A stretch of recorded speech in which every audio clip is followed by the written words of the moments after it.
Hey everybody, Josh from Populi here, and if you're feeling a little lightheaded, that's just because we're looking down on Populi from 30,000 feet up as we get an overview of the admissions process. We're looking at how someone moves from a prospect to enrolled from the student or lead perspective. This would be how a prospect experiences this. I know I said student back there. You and I both know that until someone's accepted, they're not a student. So from here on out, we'll call them a prospect or lead until they're actually enrolled. This is lower detail, so we're not going to get into the nitty-gritty of where exactly they click and all that. From their perspective, it's all pretty straightforward. We're going to move back and forth showing this on a browser on a computer and on a browser on a phone, but the point is that this can be done on a browser on just about any device, a computer, a phone, or a tablet. The first step is that a potential student becomes a prospect.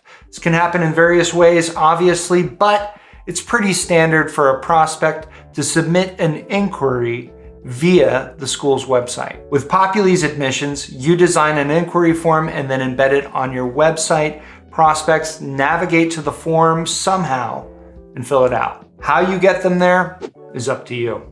On the inquiry form, prospects can be given an option to allow text messaging for their phone number. Once they've done this, they can receive texts sent from within Populi. They submit their inquiry and get a confirmation email, and after submission can be redirected to any page you like. Probably a landing page outside of Populi that you've designed on your school site with links and more information and so on. Then they're plugged into the admissions process. Also, it's good to know that a potential student does not create a login to submit the inquiry form. Then they move into the general recruiting phase. The next few steps obviously depend on your institution's process, but ultimately, these prospects are going to be contacted by an admissions rep in various ways, by email, by phone, by text message, or by mail if you're sending them a packet or something. Obviously, the goal is to prompt the lead to submit an application. From their perspective,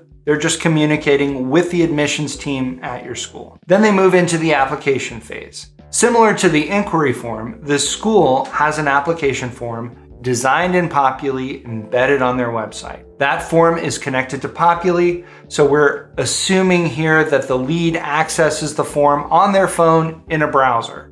They fill out a very basic initial form that I usually call the application gateway, and then they pass through into the application itself. On the application gateway, they have the same option we saw on the inquiry to verify their number for text messaging. Again, they're not creating any kind of login or setting a password at this point. Once they submit that initial application gateway, they receive an email with a link back to the application that they've begun. So they work on the application, fields are auto-saving as they're being completed, and then the applicant can return to continue to work on the application at any time. And that's via the link that they received in their email. As the applicant works on their application, maybe they stall out for a few days or weeks, and they can receive prompts from their admissions rep to continue to work on their application. And they receive those via either email or text. Students can pay their application fee as part of the application process, either before they start the application or before they finish it.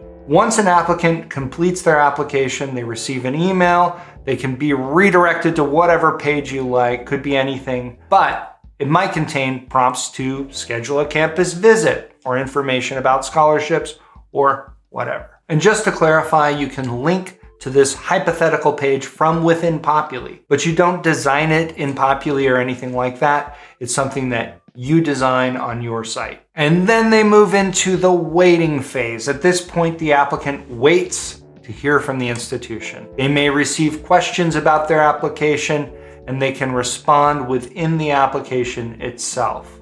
Once they've submitted the application, all application fields are frozen and cannot be changed by the applicant unless the institution rejects an answer or sets it back to in progress. Then they move into the accepted or declined phase.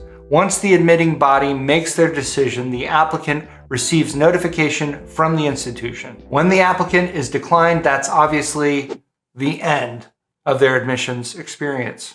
When they're accepted, they may be immediately granted the student role and user access to Populi. They receive a welcome email and are invited to set a password. Once they're able to log into Populi and have the student role, assuming that courses are set up for online enrollment by the institution, students can then enroll in courses on their profile on the registration tab. They'll see a notification when they log in that indicates that online enrollment is open for a relevant term, or perhaps they're prompted by admission staff to go to the registration tab as part of the initial onboarding process. And that's it. That takes us from the prospect submitting an inquiry all the way through to them being enrolled as a student. We have another video that covers the same process, but from the perspective of the admissions team. Do you want to dig deeper and get more value out of Populi for your school? Join our Discord server. It's where Populi users can ask each other questions and capitalize on community knowledge. If you want to become a part of that community, go to Help in Populi and choose Join the User Community. That'll take you to a spot that has instructions about how you can get set up. I've been Josh for Populi and you've been great. Thanks for watching.